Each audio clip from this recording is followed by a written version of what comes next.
City cable news కి స్వాగతం. June మొదటి వారంలో 4 రోజుల పాటు మసుల్లా ఫెస్ట్ పేరుతో మంగినపూడి బీచ్ ఉత్సవాలను నిర్వహిస్తున్నట్లు రాష్ట్ర మంత్రి కొల్లు రవీంద్ర వెల్లడించారు. జూన్ మొదటి వారంలో 4 రోజుల పాటు మసుల్లా ఫెస్ట్ పేరుతో మంగినపూడి బీచ్ ఉత్సవాలను నిర్వహించడానికి వీలుగా అన్ని ఏర్పాట్లు వేగవంతంగా పూర్తి చేయాలని రాష్ట్ర గనులు, భూగర్భ వనరులు, ఎక్సైజ్ శాఖ మంత్రి కొల్లు రవీంద్ర అధికారులను ఆదేశించారు. ఆయన మంగినపూడి బీచ్ సందర్శించి అక్కడ జరుగుతున్న పలు ఏర్పాట్లను పరిశీలించి అధికారులకు పలు సూచనలు చేశారు. తొలుత ప్రవేశ మార్గంలో ఫిల్మ్ ఆర్ట్ డైరెక్టర్ రమణ వంక ఏర్పాటు చేస్తున్న స్వాగత తోరణాలు పరిశీలించారు. మంత్రి స్వయంగా తోరణాలు వెల్డింగ్ పనులను చేసి అందరినీ ఆశ్చర్యపరిచారు. చరిత్రలో చిరస్థాయిగా నిలిచిపోయే విధంగా అత్యద్భుతమైన పర్యాటక ప్రాంతంగా మచిలీపట్నం బీచ్ ను తీర్చిదిద్దుతామన్నారు. ఉత్సవాలకు వచ్చే పర్యాటకులకు వినోదం కోసం అనేక సాంస్కృతిక కార్యక్రమాలు నిర్వహిస్తామని, ముఖ్యంగా ప్రముఖ సినీ కళాకారులు, సంగీత దర్శకులతో సంగీత విభావరి నిర్వహిస్తామన్నారు. ఈ ఉత్సవాల్లో పాల్గొనాలని రాష్ట్ర ముఖ్యమంత్రి నారా చంద్రబాబు నాయుడిని, కేంద్ర పర్యాటక శాఖ మంత్రిని ఆహ్వానిస్తున్నామన్నారు. ఈ పర్యటనలో మంత్రి వెంట RDO K Swathi, market yard chairman Kunche Nani, మాజీ చైర్మన్ గోపు సత్యనారాయణ, జిల్లా గ్రంథాలయ సంస్థ మాజీ చైర్మన్ గోరపాటి గోపీచంద్ తదితర అధికారులు, నాయకులు పాల్గొన్నారు. మచిలీపట్నం మంగినపూడి బీచ్లో మసులా బీచ్ ఫెస్టివల్ని కండక్ట్ చేయడానికి అన్ని ఏర్పాట్లు కూడా జరుగుతూ ఉన్నాయి. జూన్ ఫస్ట్ వీక్లో యాక్చువల్గా ఈ నెల అనుకున్నాం, కానీ కొన్ని కారణాల వల్ల పోస్ట్పోన్ చేసుకుని రేపు నెక్స్ట్ మంత్ జూన్ ఫస్ట్ వీక్లో ఈ ఫెస్ట్ని కండక్ట్ చేయడానికి అన్ని ఏర్పాట్లు కూడా జరుగుతూ ఉన్నాయి. మరి దీనికోసం ప్రత్యేకంగా మరి ఆర్ట్ డైరెక్టర్ రమణ గారి ఆధ్వర్యంలో ఎంట్రన్స్ కానీ, గేట్వే ఆఫ్ అమరావతిగా అమరావతి అసెంబ్లీని రిప్లికేట్ చేస్తూ ఇక్కడ ఒక ఆర్చ్ని ఏర్పాటు చేస్తున్నారు. అలాగే మన ఆంధ్రప్రదేశ్ రాష్ట్రానికి, అలాగే ఈ పరిసర ప్రాంతాల్లో మన కల్చర్కి సంబంధించినటువంటి డిస్ప్లే చేయడానికి కూడా ఇక్కడ వారు తయారు చేస్తున్నారు. బందర్కి సంబంధించి లడ్డూలు కానీ, హల్వా, అదేవిధంగా ఇక్కడ సముద్రంలో దొరికే షెల్స్, అలాగే డాల్ఫిన్ ఫిషెస్, ఇలా రకరకాలైనటువంటి ఆకృతులతో, అలాగే కలంకారీ, ఇవన్నీ కూడా మన గోల్డ్ కవరింగ్ కూడా ఇక్కడ రిప్లికేట్ అయ్యే విధంగా ఏర్పాట్లు చేస్తూ ఉన్నారు. ఇవే కాకుండా కొన్ని ఈవెంట్స్ కూడా ఇవాళ మనకి నేషనల్ స్పోర్ట్స్ ఈవెంట్స్ కూడా ఇక్కడ కండక్ట్ చేస్తున్నారు. బీచ్ ఫెస్టివల్, మన బీచ్ కబడ్డీ, అదేవిధంగా కయాకింగ్, వాటర్ స్పోర్ట్స్కి సంబంధించినటువంటి కయాకింగ్, ఈ 2 ఈవెంట్స్ నేషనల్ ఈవెంట్స్. దాదాపు ఈ 2 ఈవెంట్స్లో పార్టిసిపేట్ చేయడానికి 2000 మంది పైన మరి ప్లేయర్స్ వస్తూ ఉన్నారు. అట్లాగే ఇక్కడ అడ్వెంచర్ స్పోర్ట్స్ కూడా ఒక స్పెషల్ అట్రాక్షన్ కింద ఆల్రెడీ హెలికాప్టర్ రైడ్స్ ఉంటాయి, పారాగ్లైడింగ్ ఉంటుంది, అలాగే వాటర్లో గ్లైడింగ్ కూడా ఏర్పాటు చేస్తున్నారు. అట్లాగే స్కూబా డైవింగ్ కానీ, అలాగే మోటార్స్ బోట్స్ కానీ, స్పీడ్ బోట్స్ కానీ, అలాగే స్కూటర్స్, ఏదైతే వాటర్ స్కూటర్స్ కానీ, ఇలాంటివన్నీ కూడా లేటెస్ట్ అడ్వెంచర్ స్పోర్ట్స్కి సంబంధించి అన్నీ కూడా ఇక్కడ ఏర్పాటు చేస్తూ ఉన్నారు. అదేవిధంగా అమ్యూజ్మెంట్కి సంబంధించి జైంట్ వీల్స్ కానీ, ఇంకా రకరకాలైనటువంటివన్నీ కూడా ఇక్కడ ఏర్పాటు చేయటం ప్రత్యేక ఆకర్షణ. రాష్ట్ర ప్రభుత్వం పశు పోషకులకు విశేష ప్రోత్సాహం అందిస్తోందని అవనిగడ్డ ఎమ్మెల్యే మండలి బుద్ధప్రసాద్ తెలిపారు. చల్లపల్లి మండల పరిషత్ కార్యాలయంలో పశు పోషకులకు 50% సబ్సిడీపై సమీకృత దాణా పంపిణీని అవనిగడ్డ ఎమ్మెల్యే మండలి బుద్ధప్రసాద్ ప్రారంభించారు. 1110 రూపాయల విలువ కలిగిన 50 కిలోల దాణాను 555కే అందిస్తున్నట్టు తెలిపారు. కూటమి ప్రభుత్వం జాతీయ గ్రామీణ ఉపాధి హామీ పథకం ద్వారా పశు పోషకుల కోసం సబ్సిడీపై పశువుల కోసం గోకులాలు, నీటి తొట్టెలు నిర్మించినట్లుగా తెలిపారు. వ్యవసాయ అనుబంధ రంగమైన పశు పోషణను ప్రోత్సహించేందుకు కూటమి ప్రభుత్వం విశేష కృషి చేస్తోందన్నారు. వ్యవసాయ ఆధారిత నియోజకవర్గం కావడంతో ఈ ప్రాంతంలో రైతులకు అండగా నిలిచేందుకు ప్రభుత్వం ఏర్పడిన వెంటనే పలు పంట కాలువలు, డ్రైనేజీలు మరమ్మతులు చేయించినట్లుగా తెలిపారు. రైతులు వ్యవసాయంతో అనుబంధ రంగమైన పశు పోషణపై ఆసక్తి పెంచుకోవాలని ఆయన సూచించారు.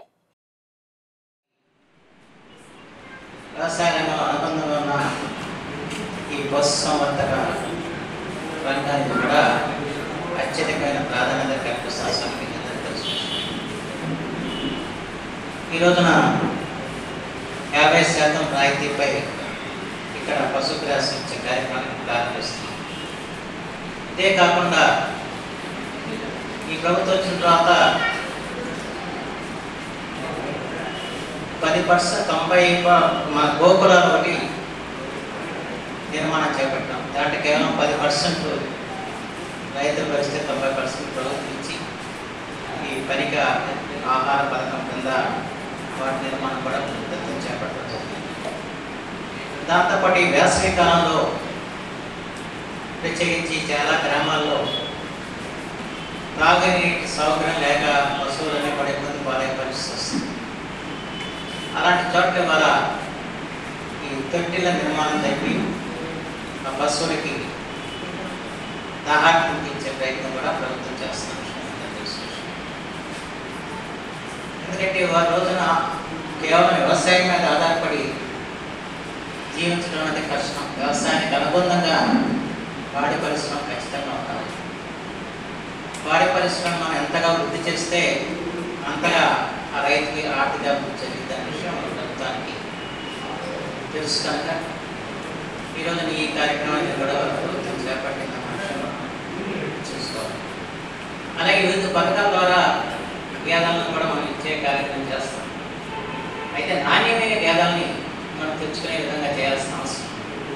ఎందుకంటే గతం నేను పశుసంవర్ధక శాఖ మంత్రి ఉన్నప్పుడు పశుక్రాంతి పథకం కింద కొన్ని వేల గేదెలను అప్పుడు హర్యానా నుంచి తెప్పించవచ్చు.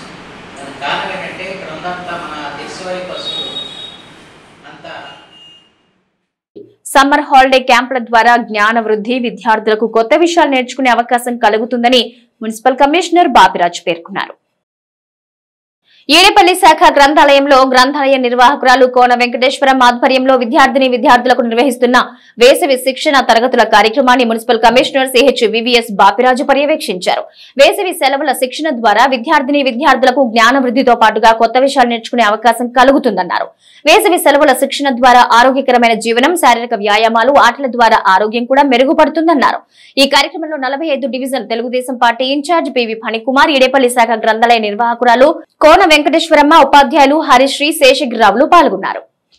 ఉచిత వేసవి శిక్షణా శిబిరం మరి ఈ కార్యక్రమాన్ని నిర్వహిస్తున్నటువంటి మన లైబ్రేరియన్ శ్రీమతి కోన వెంకటేశ్వరమ్మ గారు, అదేవిధంగా ఇక్కడికి మరి 45వ వార్డు టీడీపీ ఇన్ఛార్జ్ కింద ఉన్నటువంటి శ్రీ ఫణికుమార్ గారు కూడా ఈ కార్యక్రమాన్ని చక్కగా ఆర్గనైజ్ చేస్తున్నారు.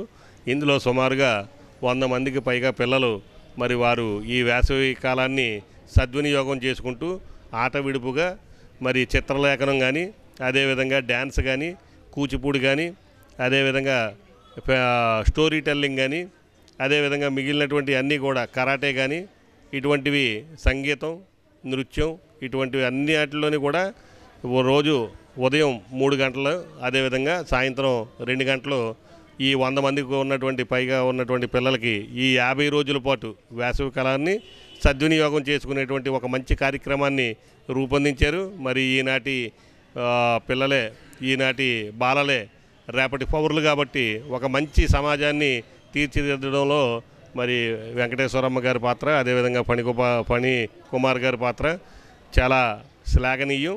అదేవిధంగా సహాయ ఫౌండేషన్ వారికి కూడా ప్రత్యేకంగా ఈ సందర్భంగా నేను నా యొక్క ప్రత్యేక ధన్యవాదాలు తెలియజేస్తున్నాను. డివిజన్ ఈడేపల్లి శాఖ గ్రంథాలయంలో ప్రారంభించేటప్పుడు కమిషనర్ గారు వచ్చారు. అక్కడ బిల్డింగ్ పరిస్థితి అంతా కూడా చూసి మరి ఇక్కడ పిల్లలు ఉండటం బాగున్నదని చెప్పి మంచి ఆలోచనతో కమిషనర్ గారు మరి సహాయ ఫౌండేషన్ వాళ్ళని కూడా సంప్రదించి వాళ్ళ సహాయ సహకారాలతో మరి 45వ డివిజన్లో మరి SBI ఎదురుగుండా ఇక్కడ ఈ కార్యాలయంలో ఇక్కడ ఈ బిల్డింగ్లో ఇక్కడ మరి ఏర్పాటు చేయించడం కూడా జరిగింది. మరి మున్సిపల్ కమిషనర్ గారు మచిలీపట్నం నగరాన్ని సుందరంగా తీర్చిదిద్దే కార్యక్రమంలో భాగంగా మరి అనేక కార్యక్రమాలు చేస్తున్నారు. మరి వేసవి శిక్షణ పిల్లలు భవిష్యత్తుకు ఎంతో ఉపయోగపడుతుందని కమిషనర్ గారు కూడా మరి మా డివిజన్లో జరిగే కార్యక్రమానికి ప్రత్యేక శ్రద్ధ తీసుకుని వారు పిల్లల్ని ప్రోత్సహించే విధంగా చక్కటి కార్యక్రమాలు చేస్తున్నారు. రేపు వీళ్ళందరికీ కూడా ప్రైజులు ఇవ్వడం కూడా జరుగుతుంది. ఆ ప్రైజుల్లో కమిషనర్ గారు కూడా ఫస్ట్ ప్రైజ్ వచ్చిన విద్యార్థికి ఒక ప్రైజ్ కూడా ఇస్తానని చెప్పి వారి ముఖంగా నేను మీ అందరికీ కూడా చెప్తున్నాను. ఇక్కడ ఆ ఫస్ట్ ప్రైజు కమిషనర్ గారి చేతుల మీదుగా మీరు అందుకుంటారు మళ్ళీ ఇక్కడికి వచ్చి. కాబట్టి ఈ అవకాశాన్ని మీరందరూ సద్వినియోగం చేసుకోవాలి. ముఖ్యంగా వెంకటేశ్వరమ్మ గారు, కోన వెంకటేశ్వరమ్మ గారు, ఆవిడ పరిస్థితి చూస్తే నడవలేని పరిస్థితి అయినా కూడా ఏదో చెయ్యాలని ఒక తపంతో మరి ఆవిడ చాలా చక్కగా కార్యక్రమాన్ని ఏడేపల్లి గ్రంథాలయంలో ఈ సమ్మర్ క్యాంప్ అనేది నిర్వహించడం జరుగుతుంది 40 రోజుల పాటు. దీంట్లో ప్రతిరోజు కూడా story telling, hand writing, drawing, మన కూచిపూడి డ్యాన్సు, తర్వాత కరాటీ, శ్లోకాలు, జనరల్ నాలెడ్జ్ ఇవన్నీ కూడా ప్రతిరోజు జరుగుతున్నాయి. ఇవన్నీ అయిపోయిన తర్వాత లాస్ట్ రోజు సమ్మర్ క్యాంపు ఎండింగ్లో ముగింపు రోజున అందరికీ కూడా సర్టిఫికేట్స్, పార్టిసిపేషన్ సర్టిఫికేట్స్ మరియు వాళ్ళకి కాంపిటీషన్స్ నిర్వహించి ప్రైజులు కూడా ఇవ్వడం జరుగుతుంది. అలాగే ఇక్కడ డైలీ వచ్చి చెప్పే ఉపాధ్యాయులు కూడా ఇక్కడికి ఫ్రీ సర్వీస్ చేస్తున్నారండి. డైలీ కూడా వాళ్ళు ఎంతో శ్రమతో కూడుకొని వస్తున్నారు. సారు డ్రాయింగ్ మాస్టర్, ఆయన ఆరోగ్యం బాగోలేకపోయినా సరే రోజు వచ్చి ఆయన డ్రాయింగ్ నేర్పిస్తున్నారు. మేడం హరిశ్రీ మేడం గారు పిల్లలకి కూచిపూడి డ్యాన్స్ నేర్పిస్తున్నారు. అలాగే మనకి ప్రతిరోజు కూడా సార్లందరూ వచ్చి మన పిల్లలందరికీ కూడా ఉచితంగా ఇక్కడ సర్వీస్ చేస్తున్నారు.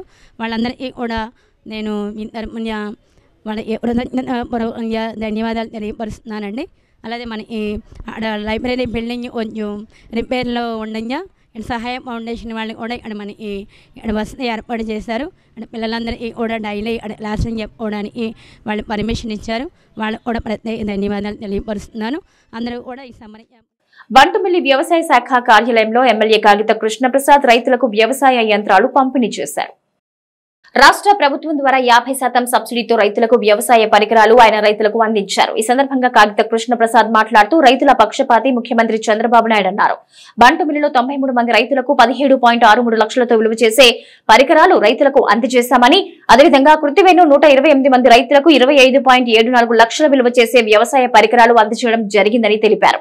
అంతేకాకుండా రాబోయే సార్వ పంటకు గాను ముందస్తుగానే రైతులకు కావలసిన నాణ్యమైన వరి విత్తనాలు రైతులకు అందించాలని అధికారులను ఆయన ఆదేశించారు. ఈ కార్యక్రమంలో ఏడీబీ గౌతమ్, బంటుమిల్లి మండలం ఎంఏఓ జి శివరామకృష్ణ, కృతివేణు మండల ఎంఏఓ ఎస్ జెన్నీ, బంటుమిల్లి కృతివేణు కూటమి నాయకులు, రైతులు పాల్గొన్నారు. ఉండాలో అదే తరహాలో ఈ రోజున మరి కూటమి ప్రభుత్వం ముందుకెళ్తా ఉందని కూడా మీ అందరికీ తెలియజేస్తా ఉన్నాను. అదే సందర్భంలో ఈ రోజున మన నియోజకవర్గంలో కూడా మరి రైతులందరికీ కూడా పనిముట్లు ఈ రోజున అందజేస్తా ఉన్నాం అని కూడా మీ అందరికి తెలియజేస్తా ఉన్నాను. ఇక్కడ ఈ రోజున బంటుమిల్లి కృత్యానికి సంబంధించి సుమారుగా 128 మందికి పనిముట్లు కూడా అలా ఇవ్వటం జరుగుతూ ఉంది. రోటోవేటర్లు కానివ్వండి, పవర్ స్పేర్లు కానివ్వండి, ఇతర పనిముట్లన్నింటినీ కూడా ఇస్తా ఉన్నాం. సుమారుగా 25,70,000 రూపాయలకు సంబంధించినటువంటి ఏవైతే పరికరాలు ఉన్నాయో వాటన్నిటి కూడా ఈ రోజున మరి రైతులందరికీ కూడా ఆల్రెడీ సబ్సిడీ అమౌంట్ కూడా వాళ్ళ అకౌంట్లోకి వచ్చేస్తుంది. వాళ్ళందరికీ కూడా ఐటమ్స్ కూడా ఇవ్వటం జరిగిందని కూడా మీ అందరికీ కూడా తెలియజేస్తా ఉన్నాను. మరి రానున్నటువంటి రోజుల్లో కూడా అనేక రకాలైనటువంటి సంక్షేమ కార్యక్రమాలతో రైతులందరికీ కూడా న్యాయం చేసే విధంగా ఈ ప్రభుత్వం ఎప్పుడు ముందుంటుందని చెప్పి కూడా మీ అందరికీ తెలియజేస్తా ఉన్నాను. మొన్న కూడా మనం చూసాం, మరి బొడమేరు భారీగా ఉప్పొంగిపోయినటువంటి సందర్భంలో అప్పుడు కురిసినటువంటి వర్షాల వల్ల ఇక్కడ రైతులందరూ కూడా చాలా ఇబ్బందులకు గురయ్యారు. చాలా చోట్ల మరి పొలాలన్నీ కూడా మునిగిపోతే వాళ్ళన్నిటిని కూడా వెంటనే ఎన్యూమరేషన్ చేసి ఎక్కడైతే డ్యామేజ్ ఉందో ఆ రైతులందరికీ కూడా నష్టపరిహారం వెంటనే కూడా వేసినటువంటి ఘనత మన ప్రభుత్వానికి, నారా చంద్రబాబు నాయుడు గారికి దక్కుతుందని చెప్పి మీ అందరికి కూడా తెలియజేస్తా ఉన్నాను. అదే తరహాలో ఇందాక పెద్దలు చెప్పారు, మరి మోపిదేవి శ్రీ సుబ్రహ్మణ్యేశ్వర స్వామి దేవస్థానానికి వచ్చే భక్తులకు మెరుగైన సౌకర్యాలు కల్పించాలని అవనిగడ్డ ఎమ్మెల్యే మండలి బుద్ధప్రసాద్ ఆలయ అధికారులకు సూచించారు. మోపిదేవిలోని శ్రీవల్లి దేవసేన సమేత శ్రీ సుబ్రహ్మణ్యేశ్వర స్వామి దేవస్థానంలో అభివృద్ధి పనులను అవనిగడ్డ ఎమ్మెల్యే మండలి బుద్ధప్రసాద్ పరిశీలించారు. దేవస్థానానికి సంబంధించిన కోనేరు ప్రాంగణంలో దేవస్థానం నిధులు 2,75 లక్షలతో భక్తుల సౌకర్యార్థం నిర్మిస్తున్న రూములు, షాపింగ్ కాంప్లెక్స్ పనులు బుద్ధప్రసాద్ పరిశీలించారు. నిర్మాణ పనులు నాణ్యతా ప్రమాణాలతో త్వరితగతిన పూర్తి చేయాలని సూచించారు. పనులు జరుగుతున్న తీరును దేవాదాయ శాఖ డిప్యూటీ కమిషనర్ దాసరి శ్రీరామ వరప్రసాదరావు వివరించారు. దేవస్థానంలో ఉచిత అన్నప్రసాద వంటశాలను పరిశీలించారు. భక్తులకు వడ్డించే ఆహార పదార్థాలు శుచి, శుభ్రతలో, నాణ్యతలో ఎక్కడా రాజీ లేకుండా తయారు చేయించాలని స్పష్టం చేశారు. ఆపరేషన్ సింధూర్ ఘన విజయం దేశానికే గర్వకారణం నియోజకవర్గ జనసేన నాయకుడు మండలి వెంకట్రామ్ అన్నారు. మోపిదేవి మండల పరిషత్ అధ్యక్షురాలు రావి దుర్గావాణి ఆధ్వర్యంలో భారతదేశ త్రివిధ దళాల పోరాట పట్టిమ పట్ల హర్షం వ్యక్తం చేస్తూ మోపిదేవి పురవీధుల్లో తిరంగా ర్యాలీ నిర్వహించారు. మోపిదేవి మండల పరిషత్ కార్యాలయం నుంచి బస్టాండ్ వరకు 1000 అడుగుల జాతీయ పతాకంతో భారీ ర్యాలీ జరిపారు. టీడీపీ శ్రేణులు, ప్రజా ప్రతినిధులు, అధికారులు, గ్రామ సచివాలయ సిబ్బంది, కూటమి నేతలు, ప్రజలు తరలివచ్చి ర్యాలీలో పాల్గొని మోపిదేవి శ్రీ సుబ్రహ్మణ్యేశ్వర స్వామి ఆలయం వద్ద అమర జవాన్లకు నివాళులర్పించారు. ఈ కార్యక్రమంలో Divi market yard committee chairman Kolluri Venkateswararao, Mopidevi ZPTC Medabalimi Mallikarjunarao, TDP నాయకులు రావి నాగేశ్వరరావు, రావి రత్నగిరి, బండి కనకదుర్గ, మాజీ ఎంపీపీ మొర్ల జయలక్ష్మి తదితరులు పాల్గొన్నారు. మనందరం కూడా రోజు టీవీలో చూస్తున్నాం ఏ విధంగా వీళ్ళందరూ కూడా సైన్యం మన కోసం, ఎందుకంటే భారత ప్రజలు, భారత భూమి ఇదంతా కూడా క్షేమంగా సురక్షితంగా ఉండాలని చెప్పి వారందరూ కూడా ఈ రోజున పోరాటం చేస్తూ ఉన్నారు. మీ అందరికీ కూడా తెలుసు, మొన్న పహల్గామ్లో 26 మంది మరణించడం జరిగింది. వారందరికీ కూడా ఒక 2 నిమిషాలు మనందరం కూడా మౌనం పాటించి వారికి ఆత్మశాంతి కలగాలని ప్రతి ఒక్కరు కూడా కోరుతున్నాం. సిటీ కేబుల్ న్యూస్ సమాప్తం.